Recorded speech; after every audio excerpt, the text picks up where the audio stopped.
சாவ்ராவின் 7 சாதனைகள். 1. கல்வி வளர்ச்சி. கிராமப்புறங்களில் பள்ளிகளை நிறுவி அனைத்து சமுதாயத்தினரையும் கல்வி அணுகுமாறு மாற்றினார். 2. அச்சகம் நிறுவுதல். மலையாளத்தில் முதல் கத்தோலிக்க அச்சகத்தை நிறுவி ஜெப புத்தகங்கள், நாட்காட்டிகள் மற்றும் மற்ற ஆன்மீக நூல்களை வெளியிட்டார். 3. பெண்களுக்கான துறவற சபை. 1866ஆம் ஆண்டு இந்திய பெண்களுக்கான முதல் துறவற சபையான கருணாமய அமலமரியின் சகோதரிகள் சபையை நிறுவினார்.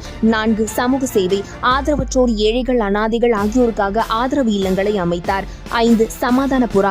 மார் தாமஸ் ரொக்கோஸ் என்பவர் திருத்தந்தையின் அதிகாரத்துடன் வந்திருப்பதாக பொய்யான தகவல்களை பரப்பி கேரள திருச்சபையில் பிளவை ஏற்படுத்த முயன்றார். இவ்விடத்தில் சாவ்ரா இறைவன் மீதான நம்பிக்கையாலும் தைரியத்தாலும் அவ்விரோதத்தை சம்மன் செய்தார். திருச்சபையை ஒழுங்குபடுத்தினார். 6. அருளாளர். 1986ஆம் ஆண்டு திருத்தந்தை 2ஆம் யோவான் பால் அவர்கள் இந்திய பயணத்தின் போது சாவ்ராவை அருளாளர் பட்டத்தில் உயர்த்தினார். 7. புனித பட்டம். 2014 திருத்தந்தை பிரான்சிஸ் அவர்கள் நவம்பர் 23 அன்று சாவ்ராவை புனிதர் பட்டத்தில் உயர்த்தினார்.